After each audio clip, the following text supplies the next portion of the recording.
आज हम सीखेंगे संख्या रेखा पर पूर्णांकों का निरूपण, पूर्णांकों की तुलना और पूर्णांकों को क्रम में व्यवस्थित करना। हमारे जीवन में कई स्थितियां आती हैं जब हमें किन्हीं भी दो पूर्णांकों की तुलना यानी कंपैरिजन ऑफ इंटीजर्स करना आवश्यक हो जाता है। जैसे किसी दुकानदार को एक पेन बेचने पर 5 रुपए लाभ यानी प्रॉफिट होता है, लेकिन एक किताब बेचने पर 5 रुपए का नुकसान यानी लॉस होता है। आइए इन पूर्णांकों की तुलना करें। पूर्णांकों की तुलना करने के लिए संख्या रेखा एक उपयुक्त साधन है।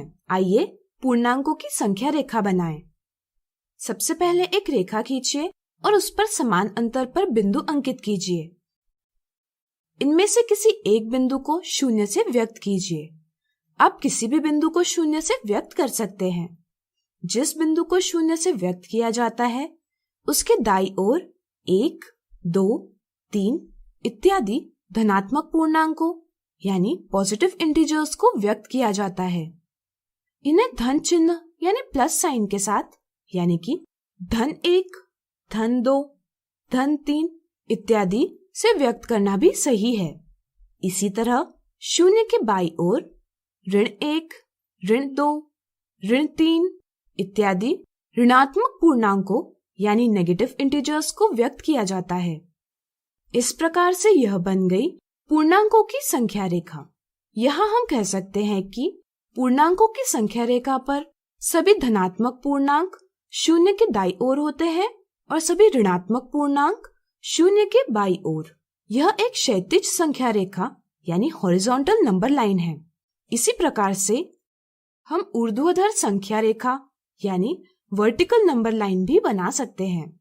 इस पर 0 से ऊपर धनात्मक पूर्णांक व्यक्त किए जाते हैं और 0 से नीचे ऋणात्मक पूर्णांक। इस वीडियो में हम क्षैतिज संख्या रेखा का ही प्रयोग करेंगे। अब अगर हमें संख्या रेखा पर धन 5 अंकित करना हो तो यह हम कैसे करेंगे? विचार करें। आपने बिल्कुल सही सोचा। चूंकि धन 5 एक धनात्मक पूर्णांक है, इसलिए इसे व्यक्त करने के लिए हम 0 से दाईं ओर 5 कदम चलेंगे और धन 5 व्यक्त करेंगे। इसी प्रकार ऋण 5 एक ऋणात्मक पूर्णांक है, इसलिए संख्या रेखा पर इसे व्यक्त करने के लिए 0 से बाईं ओर 5 कदम चलेंगे और ऋण 5 व्यक्त करेंगे। जैसा कि आप देख सकते हैं, अगर हम संख्या रेखा पर दाईं ओर चलते हैं तो संख्या का मान बढ़ता है और अगर हम बाईं ओर चलते हैं तो संख्या का मान घटता है। इसी समझ के साथ हम कह सकते हैं कि धन 5 ऋण 5 के दाईं ओर स्थित है, इसलिए धन 5 ऋण 5 से बड़ी संख्या है। ध्यान दें कि तुलना के लिए प्रयोग किए चिन्ह का मुंह हमेशा बड़ी संख्या की तरफ होता है। कई बार ऐसी स्थितियां आती है जब हमें पूर्णांकों को किसी क्रम में व्यवस्थित करना आवश्यक हो जाता है। जैसे किसी प्रतियोगिता में मीरा को धन 4 अंक प्राप्त हुए, रमन को धन 6 अंक प्राप्त हुए, समीर को ऋण 5 अंक प्राप्त हुए और अंकिता को ऋण 3 अंक प्राप्त हुए।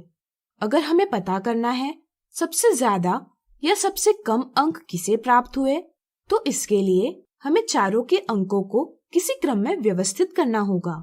इसके लिए हम इनके अंकों की तुलना करेंगे। आइए पहले मीरा और रमन के अंकों की तुलना करें। चूंकि संख्या रेखा पर धन 4 धन 6 के बाईं ओर है, इसलिए धन 4 धन 6 से छोटा है। या हम ऐसा भी कह सकते हैं कि धन 6 धन 4 के दाईं ओर है, इसलिए धन 6 धन 4 से बड़ा है।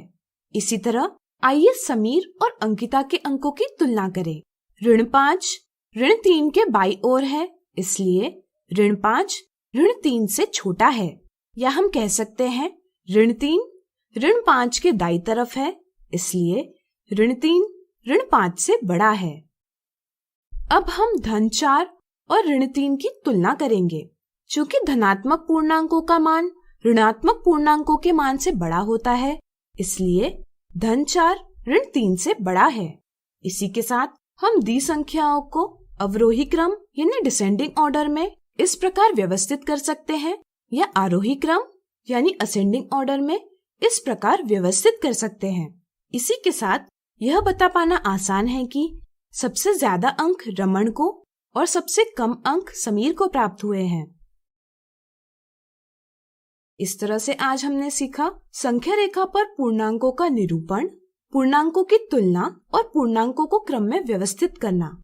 अगले वीडियो में कुछ उदाहरणों से इन्हें और अच्छे से जानेंगे।